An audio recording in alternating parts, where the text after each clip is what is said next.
the debate. Please welcome Samuel Law.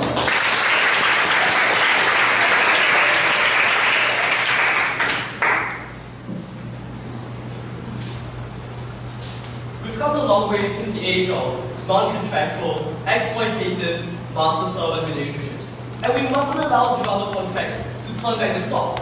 That's why we believe contracts were meant to combat asymmetries, not ossify them. Honest work deserves honest pay. But zero-hour contracts provide us neither, so we'll ban them. These are contracts that let employers decide exactly how much work their workers get. So workers have no guaranteed income. They can be technically employed, but still receive absolutely nothing.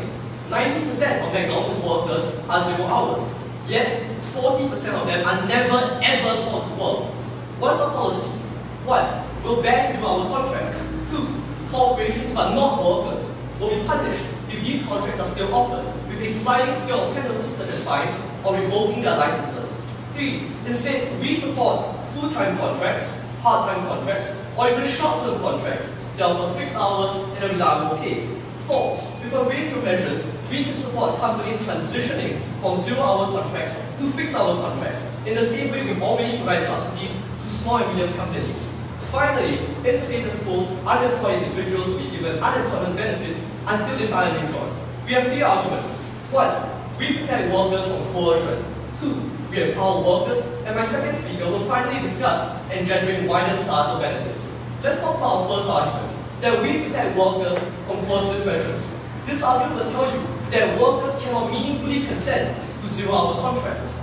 We suggest that states can intervene in some decisions to protect the rights of workers. All contracts demand that workers sign away some of their rights and should only be recognized if uncoerced. This is why we ban exploitative sweatshop labor, which is almost always the product of economic duress. Because 0-hour contracts are especially asymmetric, we think they must be held to a higher standard of meaningful consent, because wages are unpredictable and left to discretion wholly to companies. Why is this high bar of meaningful consent systemically not met?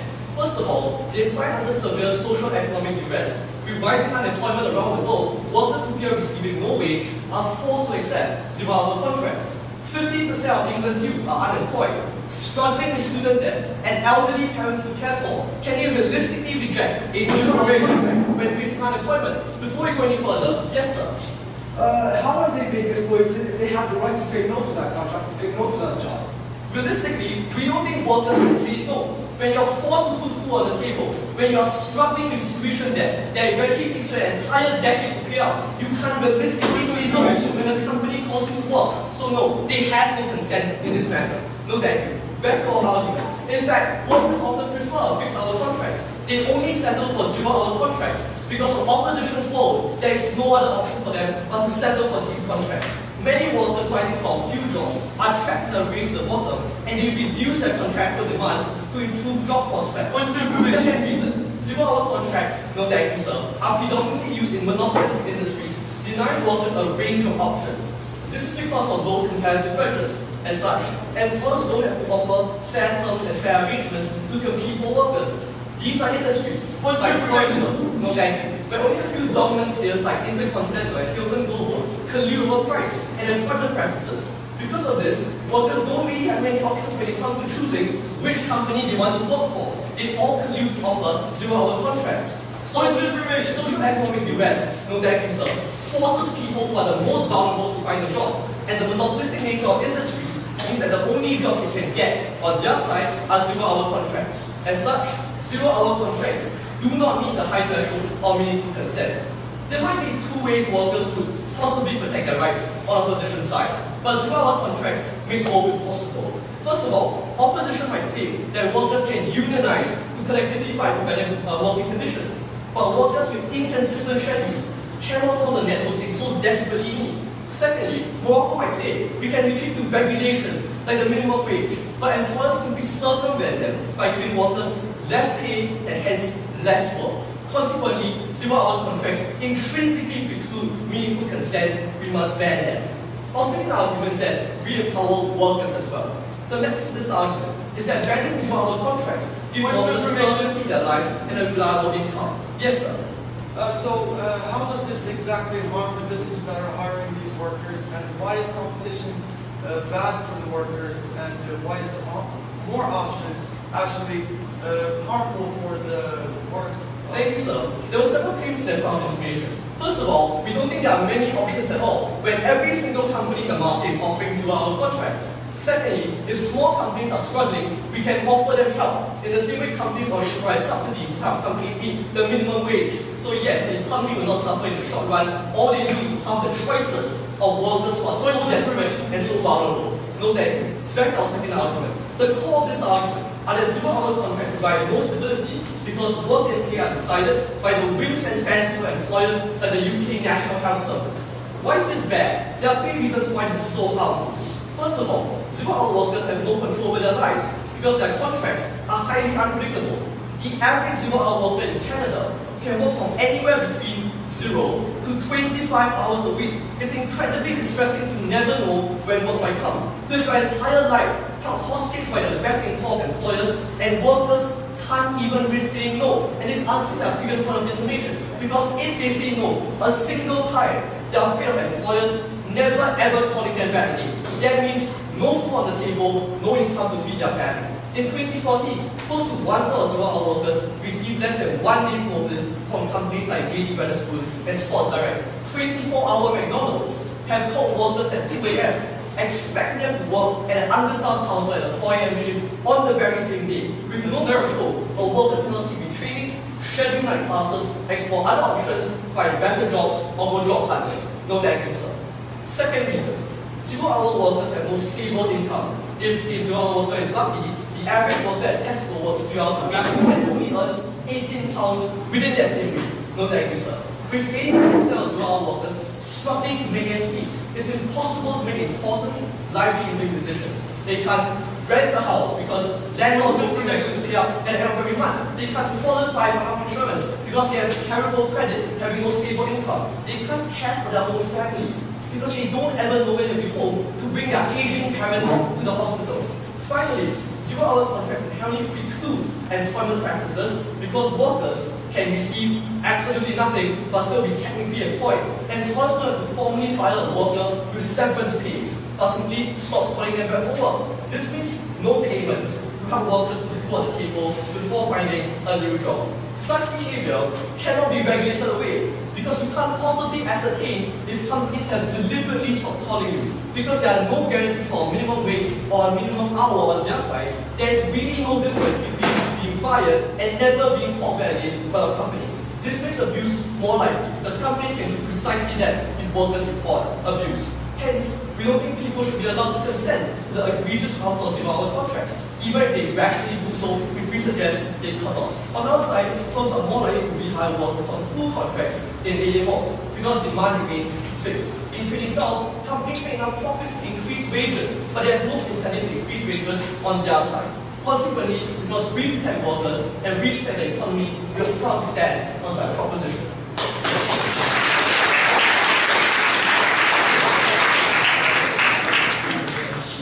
Speaker spoke for 8 minutes and 12 seconds.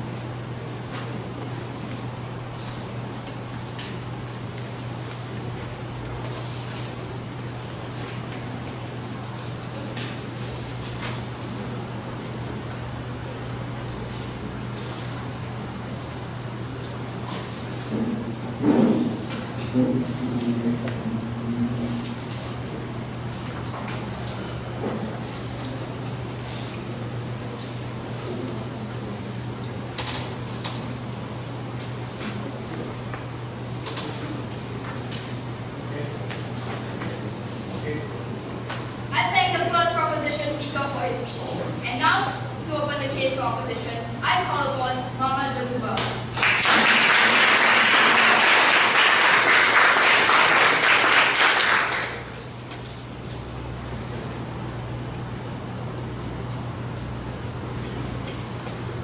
I can literally stand up here and only argue that 0-hour contracts are simply contracts that require mutual agreements, and therefore Team Morocco wins the debate because the two parties have agreed and signed the contracts with legal coverage. And therefore, if any person believes that a zero-hour contract is fitting to their lifestyle, then we as Team Morocco strongly believe that he or she should have the possibility to actually accept a work that has a zero-hour contract.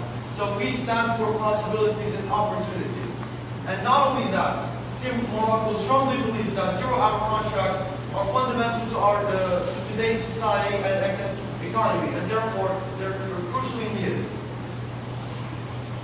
Now, it is totally up to the workers whether or not they want to choose the contracts or not. And we acknowledge the fact that many zero-hour contracts actually vary. And therefore, we believe that we should leave it up to the employees and employers themselves to determine whether the zero-hour contract is fitting or not. And we believe that there is no person in this world that should dictate whether or not the person chooses to work long shifts every day or rather work in zero-hour contracts where they do not have to work long shifts. Now, in order for a team to win this debate, we have to prove whether or not this House should ban the zero-hour contracts. And whether or not you should ban them is totally up to you, dear educators. And I would like you to actually outweigh the advantages of zero-hour contracts for the disadvantages that zero-hour contracts actually provide. Now, my speech, I would like to divide my speech in 3 segments. The first part, where I would like to respond to the proposition team, and then the second part, where I would like to propose a new argument, and third, again, present the information. Now, the 3 main arguments the opposition team will be presenting in today's debate is first, job opportunities are offered from zero-hour contracts, and without these zero-hour contracts, many job opportunities, and not jobs themselves, but job opportunities will be deleted and will hurt the job market. Second of all, the second argument that the opposition team will be arguing is that the economy is actually in need of these zero-hour contracts, and therefore we have to have them in order to keep an economy that is prospering. And third and last, my partner, the second speaker, will actually present an argument proving why flexibility is very important in today's world and why zero-hour contracts are the only ones that actually allow us to have flexible hours. And also, he would like to surprise you with an argument that will tell you why, due to zero-hour contracts, today's debate has been possible. And without these zero-hour contracts, this debate would not have been possible. Premise 1, ladies and gentlemen. According to the economists, hundreds of thousands of job opportunities. Do you believe government should mandate minimum safety standards in contractual labor or implement minimum wage if workers themselves don't want them? Thank you for your points of information. First of all, our governments already do have these laws put in place that are ensuring workers' safety, even in the zero-hour contracts. The difference in zero-hour contracts isn't having an insecure contract with the workers. However, zero-hour contracts is only different in one aspect. It's only can vary from 0 hours to 100 hours, depending on what the employer and employee have agreed upon. No, thank you. So premise 1, ladies and gentlemen, as the economists have said, hundreds of thousands of jobs are actually in done by zero-hour contracts. And actually millions of people are working from these zero-hour contracts. And he has also said that 64% of them were interviewed, and it has been reported that 64% of them are actually happy with their status and their work. Meaning that the majority of people with zero-hour contracts are actually happy. So this is one reason why you should vote for Team Morocco, because the people that actually sign these contracts are mostly happy with it. Now, moving on to the other points in this argument. Yes? If a worker wants to opt for unsafe labor, why would you then? I don't see how this is relevant to our case because we're not arguing whether it's a safe labor or not. We're arguing whether or not the zero-hour contracts should be banned or whether they should be preserved. Now, let me continue with my argument. There are many jobs that require zero-hour contracts. And if I would start listing these jobs, I would end this debate until tomorrow. However, I'd like to just points out the very important ones, which are on-call emergency doctors, which our societies really need, and these are now on zero-hour contracts with different clinics. Also, doping control officers that make sure that all the athletes are not doping and they're not cheating. Other than that, I'd like to mention the fact that the tried and tested Hollywood model is integrated to other industries. Therefore, Hollywood itself, their workers are in zero-hour contracts. While zero-hour contracts are particularly common in fast food and retail, which most of them are actually university students that need that money to pay for their tuition. However, other sectors' workflow is unpredictable, such as the creative industries with advertisements, filmmaking, and design, have long employed for projects contracts, freelance talent to deal with the ups and downs and the specific skill requirements of individual projects. Think of a Hollywood film. I'm sure we all enjoy Hollywood films. We all have a favorite movie, and we all have actually watched the movie. And if you're happy that you have watched the movie, then you should vote for Team Morocco. And the reason why these Hollywood movies are only there thanks to the zero-hour contracts is because now even in professional employees who would once have been formally contracted are having to embrace this new flexibility. Many actually find they're more preferring to be hired when needed in the means that they can offer their services to a variety of employers rather than just one employer. When an actor is done with a movie, he must find a new director to hire. When a director is done with a movie, he must find a new association to hire. Now moving on to premise number 2, ladies and gentlemen. So thank you. And premise 2 is showing you how the economy is actually really in need of these zero-hour contracts. A prolonged economic downturn appears to be the main driver of the increase of zero-hour contracts.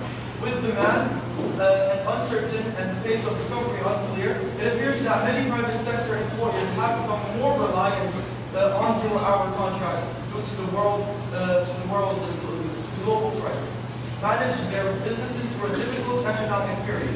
Many of these businesses cannot afford to hire workers that will work in long shifts. And so in order for their businesses to actually succeed, they must hire them with zero-hour contracts.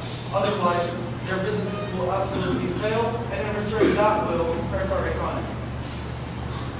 As a result, there is strong evidence that suggests that the use of such agreements is an important factor to ensuring that our economy is prospering. 50% of all domiciliary care workers are now employed on zero-hour contracts. And therefore, ladies and gentlemen, I'd like to conclude my speech by saying that you must vote for Team Morocco, because not only are these zero-hour contracts just an agreement between people and they could disagree if they're violating them, but because it helps our economy. Thank you very much.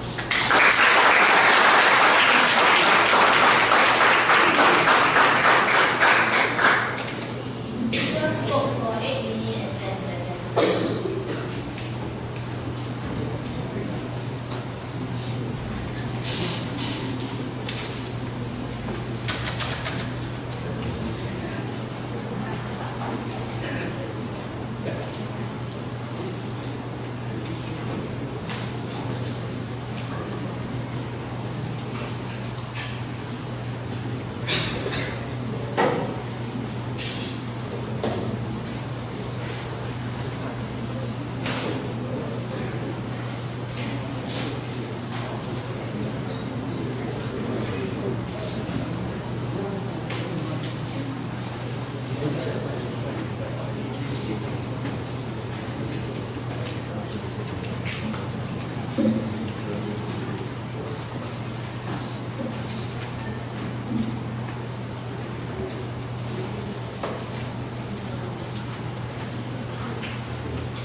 Young for his speech.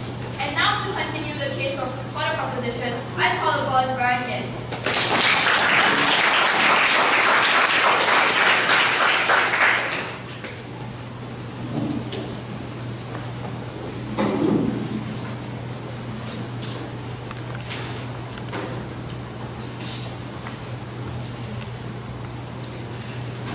Team opposition was naive. They claimed to believe in possibilities and opportunities. But what they were really fighting for was the possibility for companies to refuse to give you your benefits, to refuse to pay you severance pay simply by demoting you to a zero-hour contract. The opportunity for companies to never call you back, and you think, I'm employed. I could be called back any day, and you cannot plan the training, you cannot bring a family to hospitals, because at any beck and call of the employer, you could be called in man McDonald's. Team opposition in fighting for possibilities and opportunities have legitimized exploitation and coercion. You will not stand for this. Two questions for the House today. First, can you consent to zero-hour contracts? Second, should you be allowed to consent to zero-hour contracts? One, can you consent to zero-hour contracts? Let us break the triangle of information no thank you, which is that, oh, you can just disagree, you don't like the terms in a contract. If that were true, they will remove any and all laws for safety standards in contract because, oh, I can just agree if someone is abusing me. But they don't. And the reason for this is we recognize that there are some contracts which are just so bad that we will ban them. So, their entire analysis of how some information consent contracts work, that's fine. But what we're trying to prove is that there are some contracts, including zero-hour contracts, which you systemically cannot consent. So, like, why can't you systemically consent to zero-hour contracts? And here's where their failure to deal with my first speaker's argument is fatal to their team. Because we gave you three compelling reasons why you cannot consent to zero-hour contracts. First, you cannot consent whether or not you want to work because of the socio-economic circumstances, and you already put it many poor people to work in zero-hour contracts. There's often no other alternative but in zero-hour contracts. Second, you cannot consent to what kind of contract you want to sign into. And this is particularly important because you cannot really disagree at the point at which every other contract is allowed. My first speaker's analysis was very clear. Many companies who use zero-hour contracts are monopolies, like the tourism industry, which include the mentioned one of its dominant players. As a monopoly and or oligopoly, they are able to collude with other companies within the industry only to offer zero-hour contracts. Where this debate is topical in the UK and in Canada, both of these countries and industries solely using zero-hour contracts to man their counters. So don't let them lie to you that they have a choice. Go. If the opposition believes that zero-hour contracts do not provide a fixed salary, then why not just go out there and get a full-time job? Because very often they can't. Very often they like excuse to do so. And that's the kind of language that they want to use to push people into zero-hour contracts. They will say, why not get a full-time job? Why not just go and save yourself? You know, we're not going to ban contracts and don't have safety regulations because you can just disagree and go to a full-time job. We will not stand for this sort of coercive and abusive team. Look, they also cannot consent to how they choose a job. Very often there is diminished information and the point in which any job that comes by is one that they have to take up because of their circumstances. For these three compelling reasons, we have shown they cannot consent to it. Their case false. Second, even if they could, they should not be allowed to consent to these things. Thank you, sir. They can provide job opportunities here. So the same question, would you allow people to have exploitative practices if this provides job opportunities? Clearly, we denounce certain types of labor. We propose that job opportunities can be created at a point at which we ban zero-hour contracts. Because monopolies and oligopolies often have sufficient money in order to hire part-time contracts to replace those previously on zero-hour contracts. Yeah, brilliant example apparently about Hollywood was really just a lie. So they spent about 1 million on it, but I'm sorry, that's 1 million wasted because Hollywood doesn't use zero-hour contracts. They use spot contracts. Precisely what for a specific period of a project and then lets you what's the information? So this is not a zero-hour contract. Please research. Not that. Secondly, dignity is important. We talk a whole lot about families, how this is undermined to the point at which you're on a zero-hour contract on the leash of an employer. So we believe we have dignity. They claim you can be called down in the middle of the night because a person has a heart attack. That's probably terrible because that means you can be called down at any point in your life, any point in your day. We think that's bad for dignity, bad for flexibility. In fact, Seriously, guys, hospitals don't use 0 hour contracts. You seriously won't wait for a doctor to travel from his house to save a dying patient. They use so there are examples where that really work for our needs. My substantive argument for today, after proving that their case already false. How we gender-wise societal benefit. First, we increase economic growth to increase individual expenditure. So if you want to talk about the economy, we do that better. Economic growth, as we put it, is necessary in our age of prosperity, where countries are stagnating due to diminished consumer confidence and very often diminished spending. Banning 0 hour contracts creates the need for part-time contract or fixed hour contracts to replace previous workers. And these part-time contracts, like we saw, provide a contractually guaranteed income stream. This means workers are more willing to spend. Why? Previously, workers are uncertain on when they receive their pay, if at all. So, if a worker does not know if he can feed his family for the next month, he will be less likely to spend on other things other than food. Comparatively, a stable income stream allows workers to plan their finances and allocate different amounts to spending and saving every month. The UK Chartered Institute of Personal Development found that in areas where 0 hour contracts are prevalent, spending has decreased by close to 1% over the past 2 years. Why is spending important? Because increased spending means an increase in demand for products, and in poorer areas, this means increased income for local shop owners. Moreover, companies are likely to increase their branch sizes by increasing employment rates, so we also create more jobs and also increasingly pay our current workers to retain them within these jobs. In essence, abolishing 0 hour contracts won't likely create much needed economic growth, creates jobs as well. We think we've already taken the ground that we want to fight on. Second, we prevent the regression of worker rights. 0 hour contracts based in cells on the legitimacy to give up certain liberties in search for a job, like in this case, flexibility for employment. This is contrary to the work of labor unions, which have consistently pushed for greater protection of liberties, such as increased work regulations and benefits. This hurts One, unions work on the basis of a collective voice fighting for various consensus. This voice was prohibited in order for them to have an impact on managements and politics. 0 hour contracts make it difficult for the labor movement to continue creating inroads into rights, because the rights-based discourse and progress of labor unions are dissonant with the exchange-based discourse of 0 hour contracts. So, unions also have to take steps to correct inequities within 0 hour contracts themselves. And this often is activism that is regressive because they raise significant bargaining power fighting for things that have already been corrected in the past.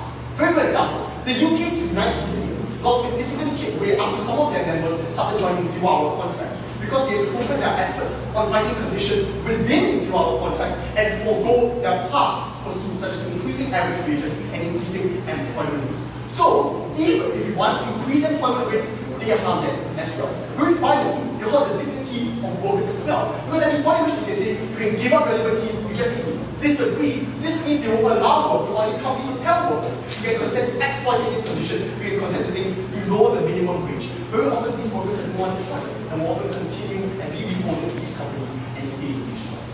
We believe the dignity of workers should never be suspended. For all these reasons, cannot consent to a 0 hour contract, should not consent to a 0 hour contract. We stand firm on proposition.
opposition, I call upon Amun Naikalo.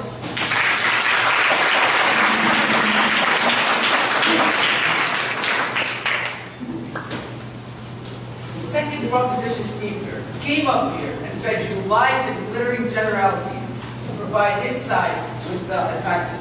Well, I'm going to explain this to you. All he said was he used words such as corrosion, collusion, and we are exploiting the workers. For you guys to think that they are right, well, they are wrong. Based on their arguments and our arguments, I will explain to you exactly why we are going to win this debate. First of all, I'm going to defend the attacks made on our case by Team Singapore, and then I'm going to attack their case, and then finally give you one more constructive argument on why zero-hour contracts are so helpful to the economy and to the people who are under it. Well, for one, they said that Hollywood was a lie. Well, let me just tell you that zero-hour contractors are the ones being zero-hour contracts are the ones being used in Hollywood because they go from one job to another and they are on call.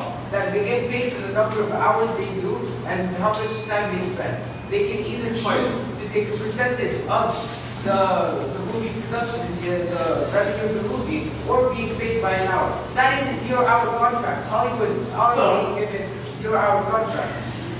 Doctors, they said that doctors are not going to save lives. If they were in full-time jobs, doctors would not save lives. Because if they were in full-time jobs, they would never be called at 3 a.m. while they were asleep to come save a human being. Because they only work from 8 to 8 a.m. to 8 p.m. That means that they cannot come at 2 p.m. and should not be paid for the 2 p.m. job, the 2 a.m. job.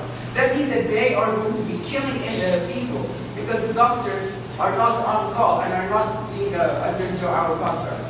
So as you can see, doctors they need these zero-hour contracts because they help, they save lives, and they help economies, and they help us all. And they said that people, they have to say, how about the people who can't get jobs? How about the homeless people that cannot get jobs? They are homeless and they need these zero-hour contracts. Even the most minimal aid will help them and give them money. So that means that zero-hour contracts help these poor people. Now onto and I'm going to attack their case.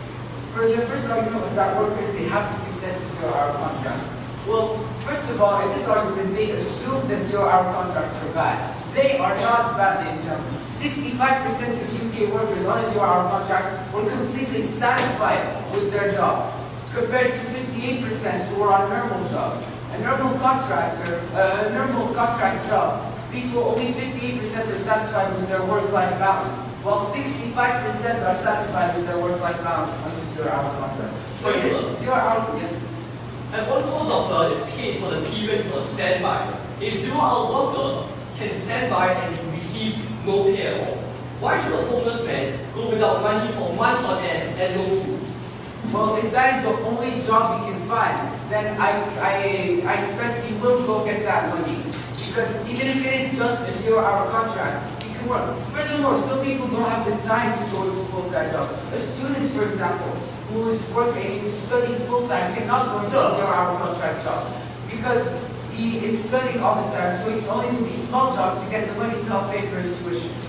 So moving on, they said that they are supposed to consent, but they can also get a regular full-time job. They said that they have to accept these zero-hour contracts. They don't. The majority of contracts out there in the world are not zero-hour contracts, and they assume that they are. Well, as you can see, they can just refuse the zero-hour contract because it is just a contract. So why would we ban a choice? You can choose not to do the zero-hour contract job and go and work a full-time regular job. But since we are limiting the possibilities, they should not be banned. Moving on to their second argument, which was that zero-hour contracts offers no stability. Well, that is completely wrong. Because zero-hour contracts do offer stability. As I said before, 65% of the people are satisfied with how much they make. And only 30% of zero-hour contract people who have zero-hour contract jobs in the United Kingdom want more hours. That means that only a small minority of people are not getting the hours they are expected. So as you can see, they are being called. They're saying that they can get 0 hours, but they are given many hours. As you see, more than 70% of the people in the United Kingdom who are on the 0-hour contract job like their jobs and are satisfied with the amount of money they make. So as you can see, their arguments were just assumptions that I have clearly disproven. Now moving on to the third argument. Wait, sir.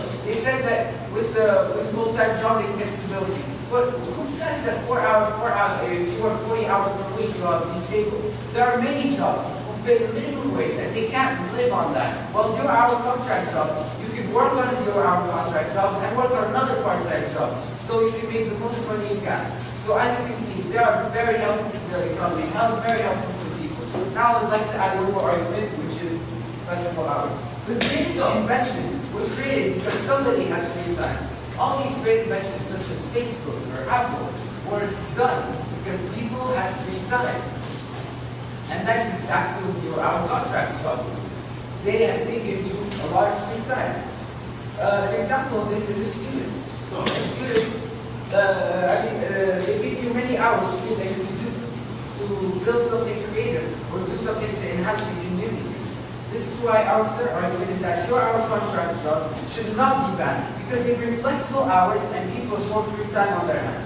Furthermore, not all people have the luxury to work a full-time job. They have limited time and can only do zero-hour contract jobs. For example, a student does not have the time to work 40 hours per week, but he can do a zero-hour contract job, which can help him pay for his tuition. A very good example, and I think this is the best example, of this, people working on their zero-hour contract job, having the flexibility, is our dear coach, Benny. He is on a zero-hour contract job at this time. He works as a doping control officer, and he has a lot of time on his hands.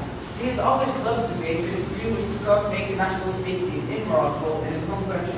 And that is exactly what he did. And that is why I am standing right in front of you. It is because of the zero-hour contract job. He could not have done a full-time job, because he had to move all around the country to trade us all. So the only way he could have done this was with the flexible hours of his zero-hour contract job.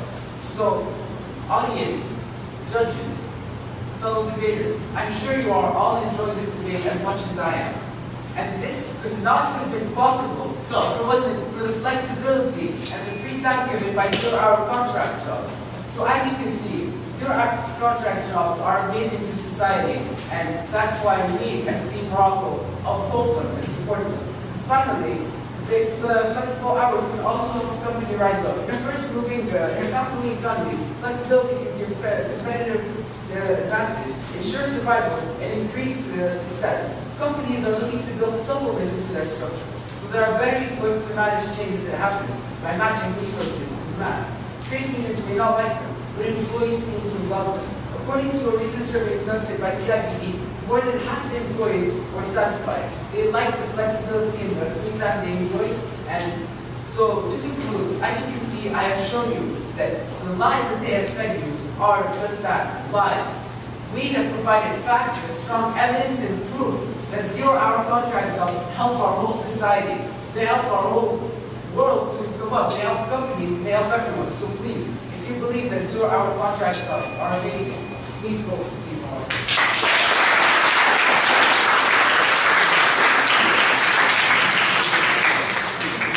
Speakers vote for 8 minutes and 7 seconds. So, 8 minutes and 7 seconds.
The case of Team Morocco can be reduced broadly. The assertion is that if we ban these contracts, unemployment will result.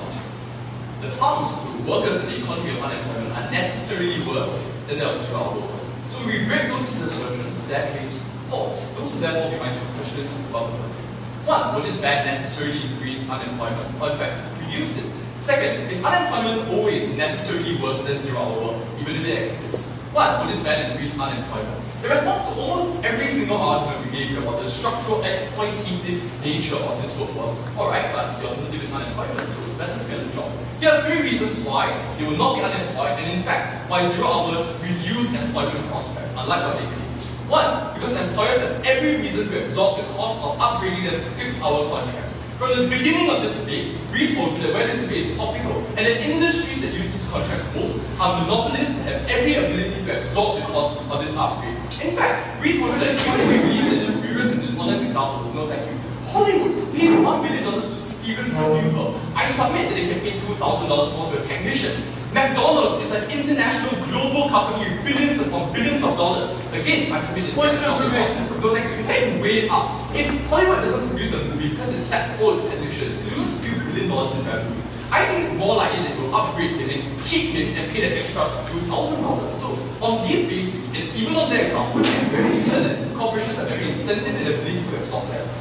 But imagine that claiming of fear-mongering scare that, well, doctors will not exist otherwise, and now we are killing people. First and foremost, my dad's a doctor, guys. I can tell you all about this. Doctors are on-call work, not 0-hour contracts. This means that they can be mobilized for a fixed duration of time when they consent to be mobilized at any point in the day. The difference is they are paid whether or not they are mobilized, not only if they are mobilized. Meaning that if an entire night goes by and nothing happens and he can still remain at home, not going to the hospital, he remains paid. And that is the fundamental difference between both sides of the house. We're not able to dictate their own terms with the same flexibility without 0-hour contracts. So first and foremost, exactly for the industries that they've given us, industries have every reason to absorb the costs and continue hiring workers. The difference is now they have fixed-hour contracts which are more predictable. Second, we will submit that in fact, their thing increases structural unemployment. Why? The bustle was flexibility. I submit that this is a euphemism for uncertain. No thank you. Because now workers don't know whether or not they should do in a night class to upgrade his skills. Honestly, guys, many people would quite like to be somewhere else with a better pay, more fixed hours. The reason why they can't is because they don't know when they might be called out for work. And this is why they can't go job hunting. This is why they can't sign up for night class, so as to upgrade their skills as to be more gainfully employed in the future. So if anything, 0-hour contracts entrench unemployment because people can't find another job that they will actually quite like. Honestly, guys, the higher of the 65% was spurious. Obviously, the government was trying to defend 0-hour contracts, so we reported that. But in any case, I suppose we would quite like a 0-hour contract because I have no better option. What we are saying is that we're going to create better options for them. This is not about whether or not the 65% quite like this work or not. The question is, can we make their lives better? We will show you that we can. So this is our second reason. Third, and finally, no thank you. My second skill told you that this triggers the multiplier. We told you that workers are not just workers, they're also consumers. And in an age of austerity, where the most of unemployment is demand efficient, allowing them to have more wages so as they can spend more, in fact stimulates employment. There's another line of analysis but absolutely no response to. So for these 3 systemic reasons, unemployment is in fact worse on their side of the house. So their own reason in that case did not stand. What we want to guess. So, are you saying that we should help the lives of people who are satisfied?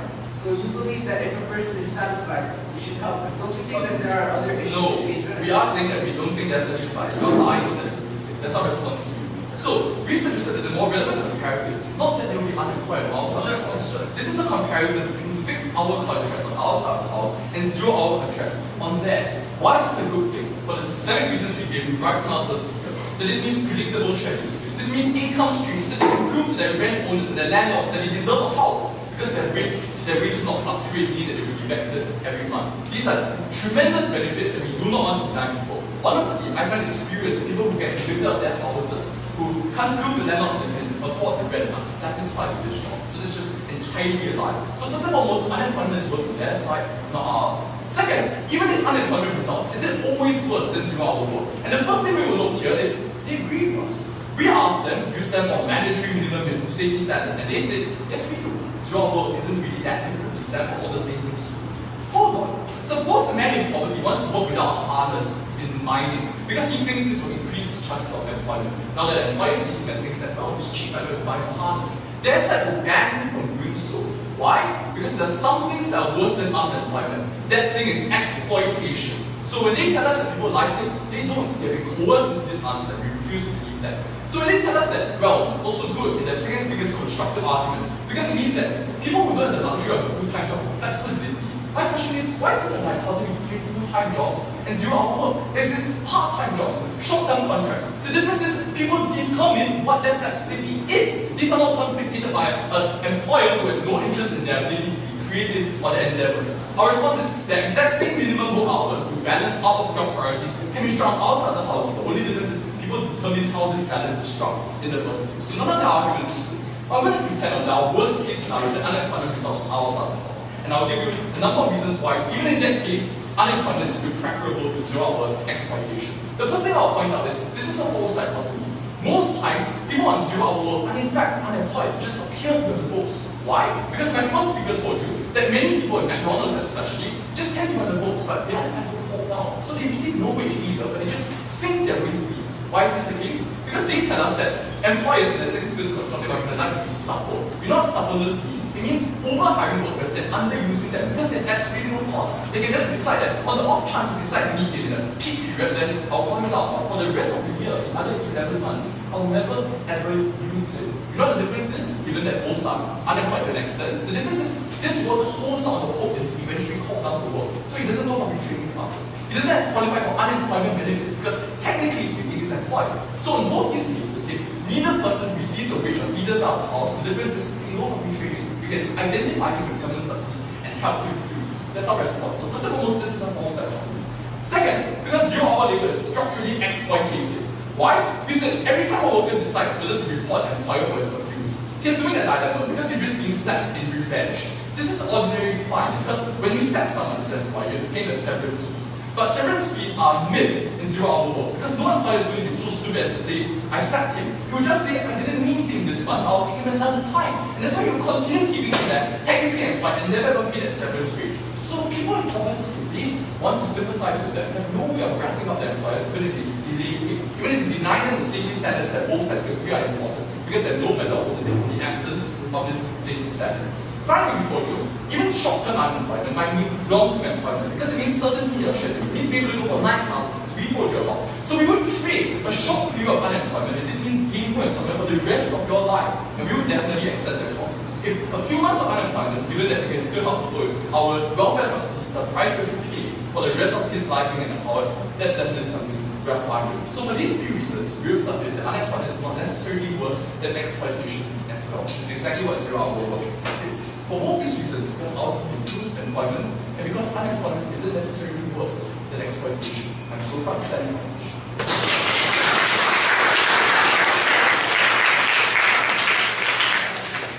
Speakers spoke for 8 minutes and 10 seconds.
I thank the third proposition speaker for his speech. continue the case for the opposition, I call upon Zaid Samami.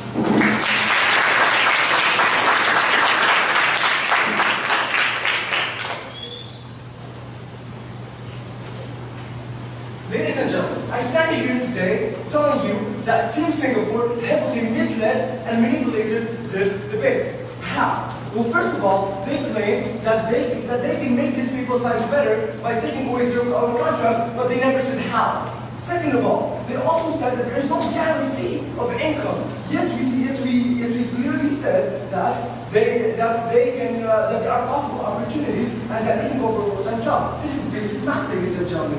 You are on a zero-hour contract, but can't make enough money. Get yourself a full-time job and get yourself a salary.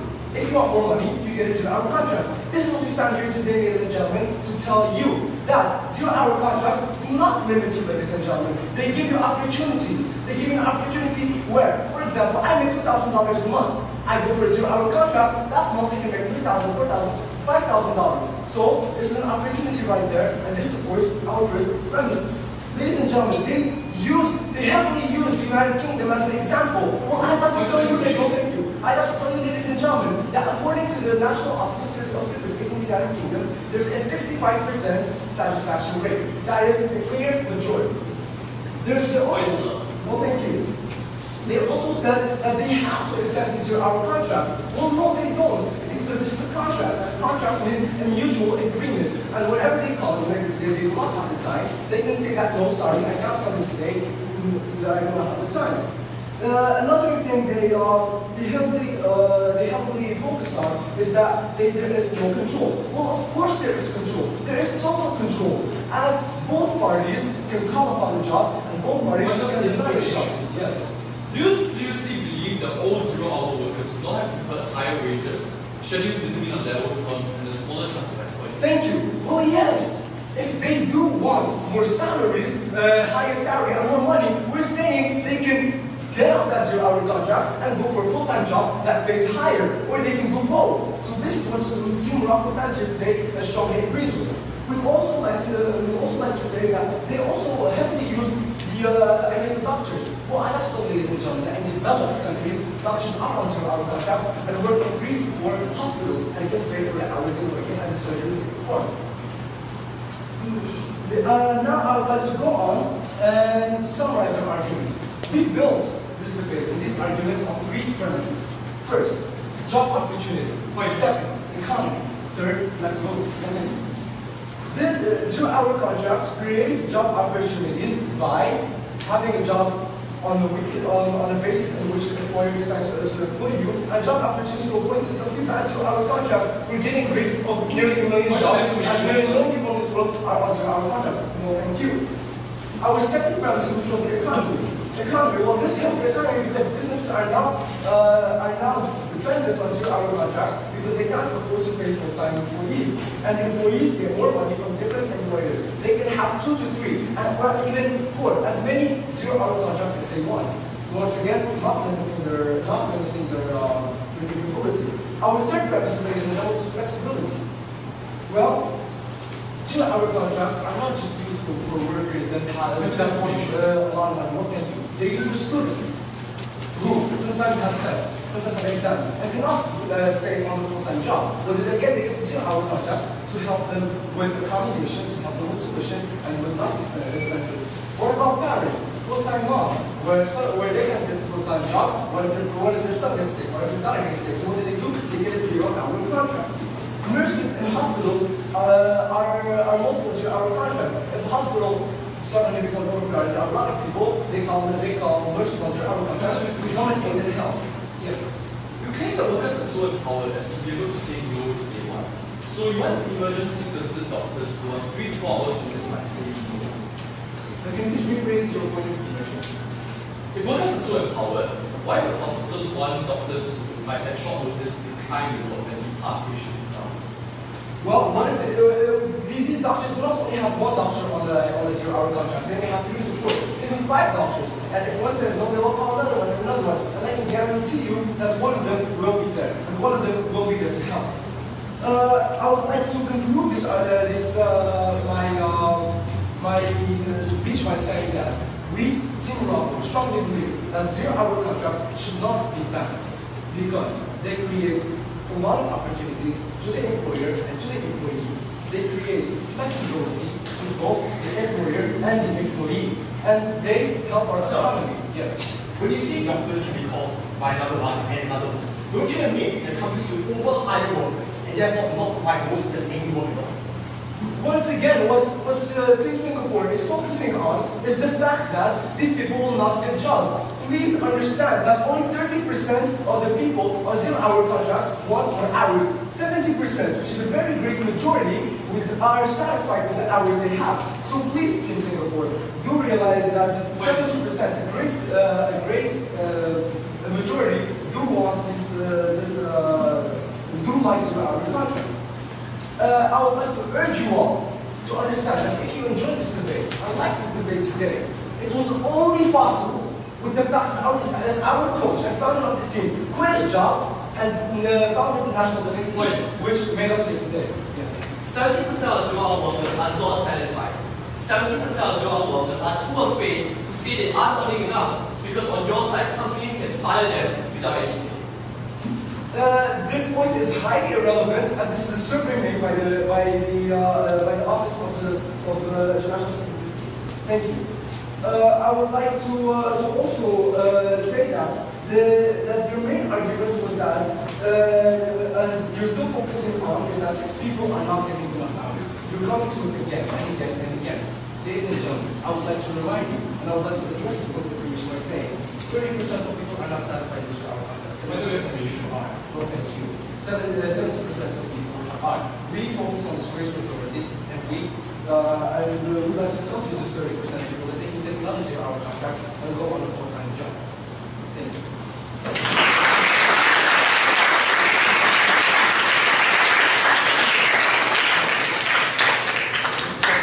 Don't spoke for 6 minutes and 50 seconds.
I thank the third opposition speaker for his speech.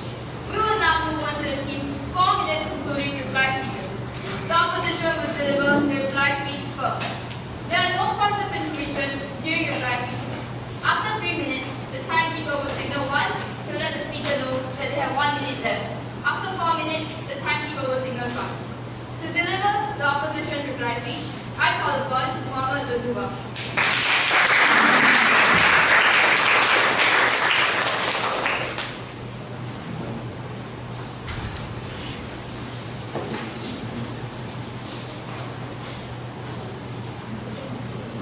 Zero-hour contracts is an opportunity that is truly beneficial for our world today. The opposition team has first provided the audience with a framework. This framework is as follows. The team that deserves to win this debate is the team that proves that there are more advantages to either banning the zero-hour contracts or leaving the zero-hour contracts and not changing the status quo. Now, Team Singapore did not address this framework. They didn't argue against this framework, and therefore we conclude that they agree with us. The team that proves that there are more advantages to voting for their position is a team that truly deserves to win. Now, Team Morocco has clearly done that. We have provided you with countless benefits that zero-hour contracts actually give us. And Team Singapore only provided us with fears of change and risk from the zero-hour contracts and the need to have a routine and a stable life that doesn't change and is very predictable. However, zero-hour contracts may not be predictable, but these people are not the same as you are, Team Singapore. I'm sorry, some people actually want to have unpredictable lives. So, I'd like to furthermore explain all the arguments that were given in this debate and why Team Morocco wins this debate. And Team Morocco wins this debate for 5 simple reasons. First of all, it is a choice whether or not they want to sign that contract. First of all, Team Singapore again never argued against this argument. They never said that a choice wasn't there. They agreed that the people choose. And therefore, we as Team Morocco stand for the freedom of choice and more possibilities. What we are trying to do here is give one more possibility for these people that want to work for the zero-hour contract. We want to give them more job opportunities that absolutely require and would not exist without these zero-hour contracts. And this is why you should vote for Team Morocco, because we give more opportunities, and these people are actually accepting this, and therefore these zero-hour contracts have no power on the employees or employers if there isn't a consent. And therefore this is why you should vote for Team Morocco, because there is a consent, and if the people want it, then you should let them get what they want. Now moving on to the second point. The argument was that 65% of people are actually satisfied with their zero-hour contracts. And compared to the normal jobs that are full-time, only 52% of them were satisfied with their jobs. This clearly shows us that these people are happy with the zero-hour contracts more than the people are happy with their full-time jobs. Now moving on to the third argument. And it is undeniable that more job opportunities are given from the zero-hour contracts, including on-call doctors and doping officers and other people. Now moving on to the fourth argument, which is that the economy truly needs the zero-hour contracts. Businesses cannot work if they do not start with zero-hour contracts. And Team Singapore has provided us with an argument saying that McDonald's, which is one of the most successful companies in this world, has succeeded because of zero-hour contracts. And therefore, it is more than clear that companies need zero-hour contracts to succeed, and it is beneficial for both the employees that need that job and the employers that need to hire people. 5. Flexibility is another aspect of this issue. Zero-hour contracts provide the workers with flexible hours, and therefore they can have a chance to innovate and have other things going on in their lives. So in conclusion, ladies and gentlemen, please, if you have enjoyed today's debate, and if you believe that Team Morocco deserves to be here, then vote for the zero-hour contracts, because without zero-hour contracts, our coach would have never had the chance to create this team and bring us over here. Thank you.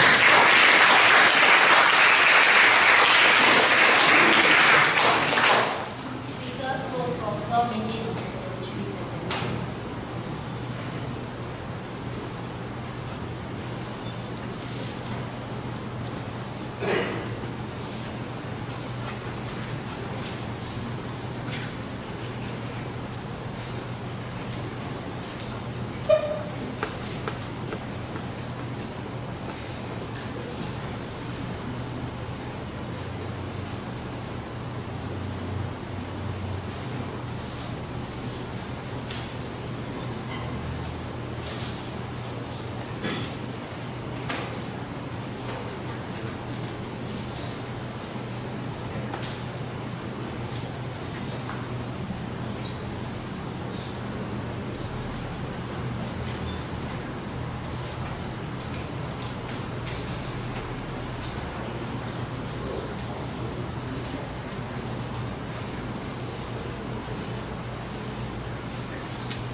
And now to conclude the case for the proposition and the debate as a whole, I call upon Brian Yeh.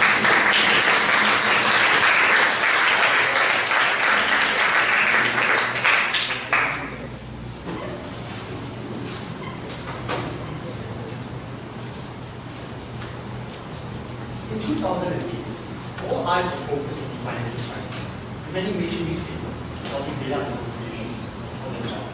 But little do we know that it was one of the first few instances with zero-hour contracts. And you know why? It was because major companies like Hilton and McDonald's refused to pay their workers severance pay in a time of such an economy, and instead demoted them to zero-hour contracts, never calling most of them back. This backdoor exploitation has only worsened and pervaded even till today.